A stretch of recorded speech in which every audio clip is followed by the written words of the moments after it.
Assalamualaikum warahmatullahi wabarakatuh. Salam sejahtera. Dalam video pembelajaran ini kita akan membahas materi IPA kelas 8 semester pertama tentang sistem peredaran darah manusia, dan yang akan kita bahas pada video pembelajaran ini adalah tentang gangguan atau kelainan pada sistem peredaran darah dan upaya untuk mencegah serta menanggulanginya.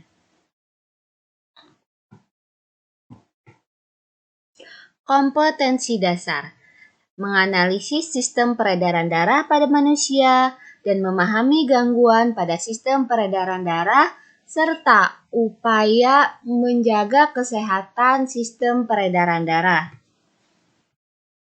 Indikator pencapaian kompetensi: mendeskripsikan gangguan dan kelainan pada sistem peredaran darah dan upaya untuk mencegah dan mengatasinya.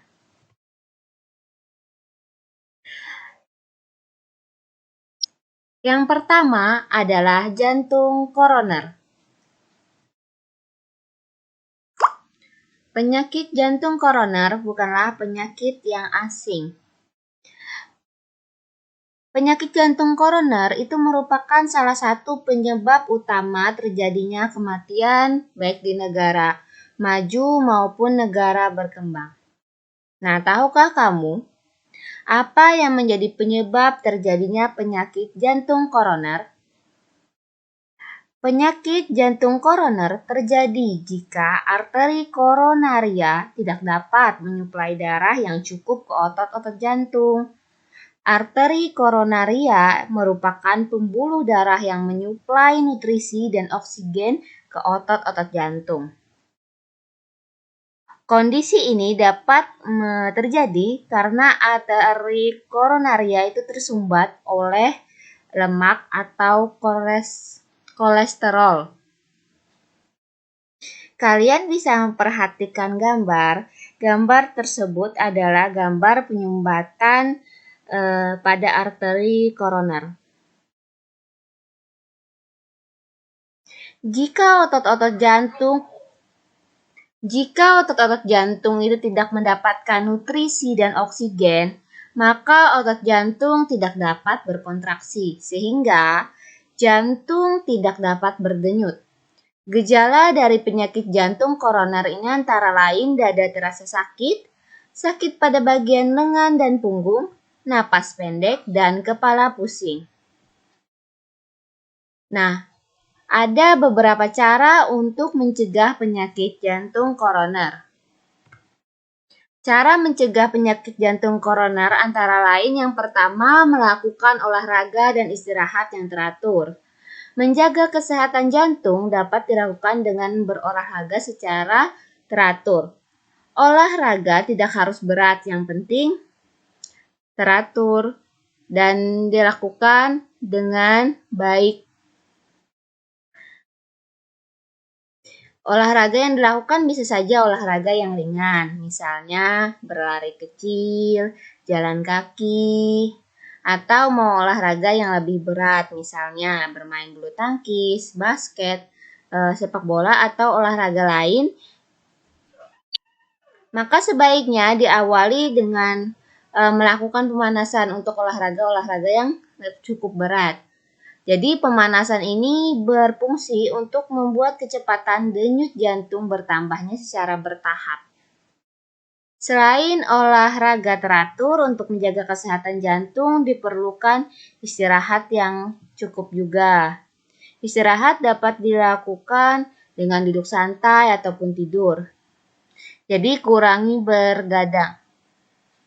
Karena jika begadang ini tidak baik untuk kesehatan. Selanjutnya adalah menjaga pola makan sehari-hari. Tentu saja menjaga pola makan dapat mempengaruhi dan menjaga sistem peredaran darah. Pola makan yang dilakukan dengan cara makan yang teratur, kemudian kita juga harus menyesuaikan jumlah kalori yang masuk ke dalam tubuh, harus sesuai dengan kebutuhan, juga nutrisinya seimbang. Untuk menjaga kesehatan jantung, sebaiknya kita banyak mengkonsumsi sayuran, buah-buahan, biji-bijian, dan mengurangi konsumsi daging, mengurangi juga konsumsi cemilan dan makanan yang banyak mengandung lemak atau kolesterol. Karena makanan yang banyak mengandung lemak dan kolesterol ini dapat meningkatkan jumlah kolesterol pada darah. Yang selanjutnya adalah menghindari minuman beralkohol.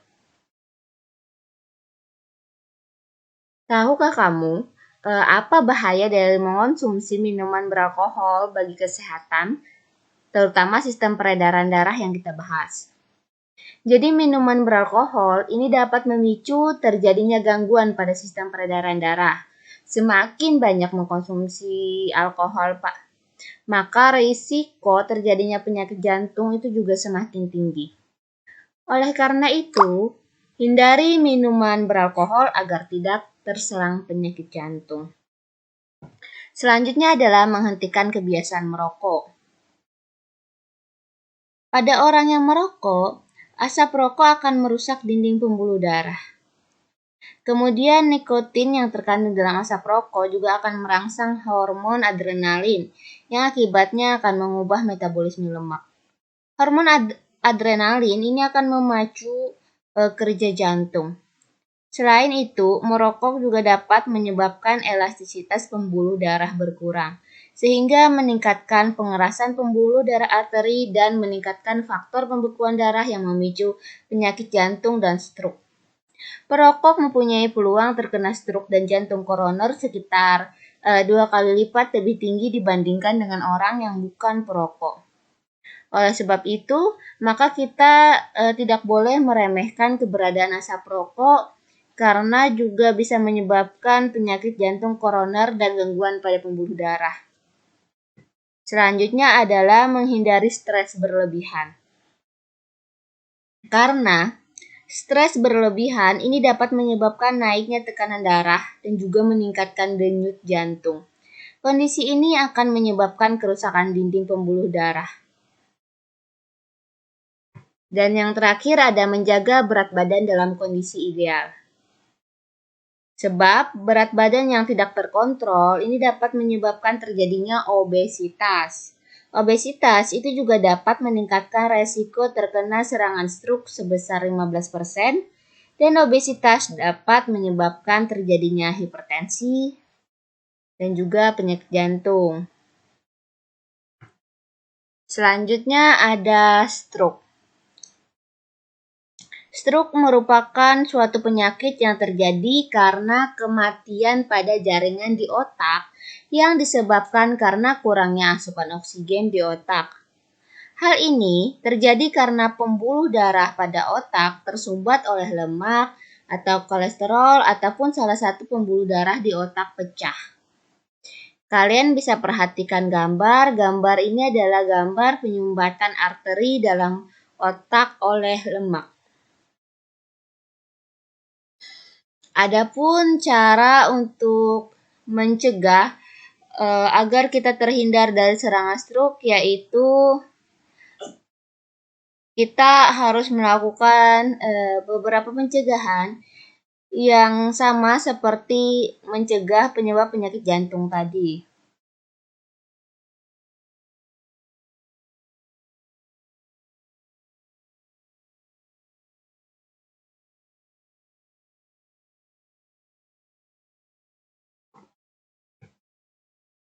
Selanjutnya ada varises.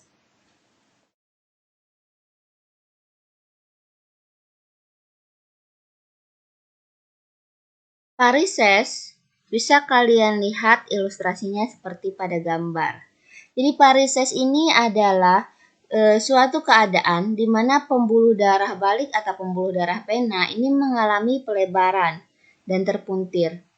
Jadi pembuluh darah pena itu terlihat di permukaan kulit. Terlihat besar dan membengkak.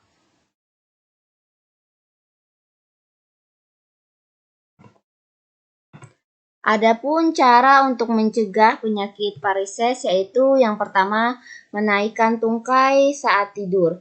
Jadi ketika kamu tidur sebaiknya tungkai ini dinaikkan kurang lebih 15-20 cm, dan aktivitas ini sebaiknya dilakukan setelah kalian melakukan perjalanan jauh atau melakukan aktivitas yang melelahkan.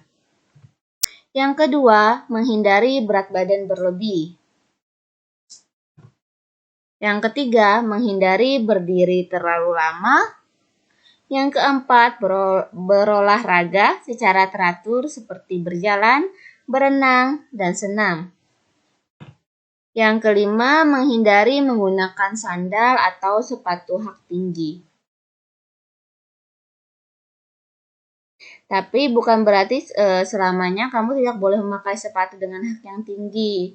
Boleh-boleh saja jika ingin menggunakan sepatu atau sandal dengan hak tinggi, asalkan aktivitas yang kita lakukan tidak terlalu berat dan juga dalam waktu yang tidak terlalu lama. Gangguan selanjutnya adalah anemia.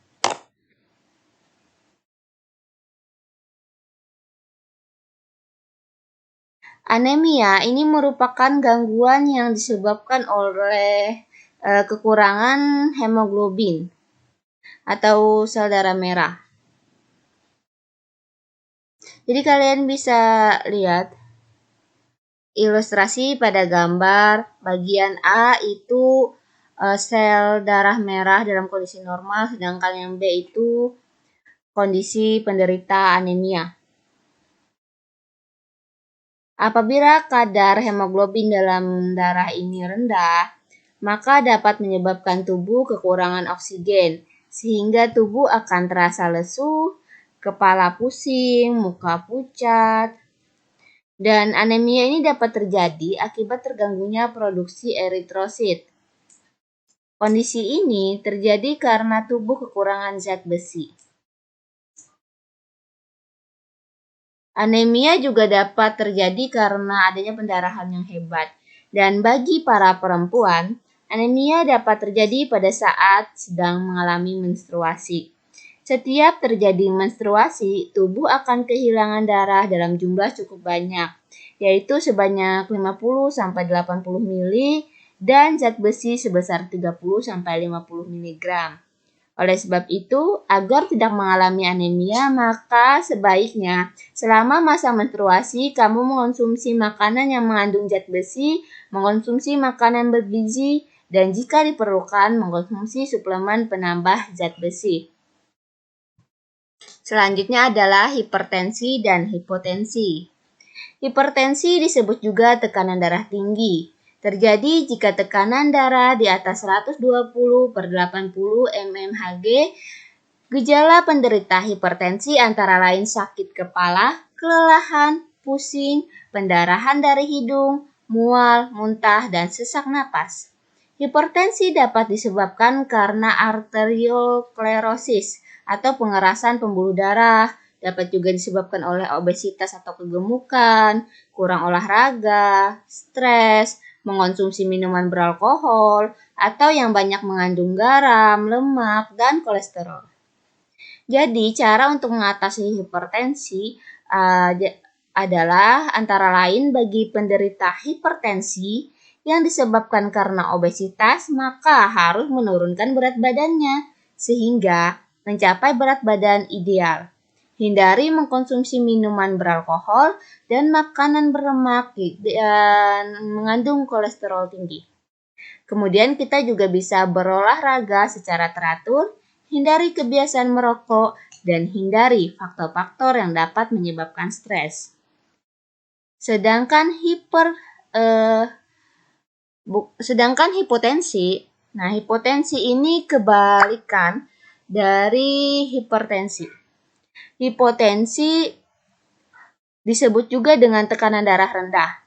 Orang yang mengalami tekanan darah rendah atau hipotensi umumnya akan mengeluhkan keadaan sering pusing, sering menguap, penglihatan terkadang dirasakan berkunang-kunang, terutama sehabis duduk lama kemudian langsung berdiri lalu berjalan. Ada juga rasa seperti keringat dingin, cepat lelah, tak bertenaga, detak atau denyut nadinya juga lemah, dan tampak pucat. Adapun cara untuk mengatasi hipotensi yaitu diantaranya minum air putih dalam jumlah yang cukup banyak, antara 8-10 gelas per hari. Kemudian mengonsumsi minuman yang dapat meningkatkan tekanan darah, misalnya kopi, dan juga mengonsumsi makanan yang cukup mengandung garam dan yang penting olahraga dengan teratur. Demikian video pembelajaran ini. Saya akhiri dengan ucapan wassalamualaikum warahmatullahi wabarakatuh. Terima kasih.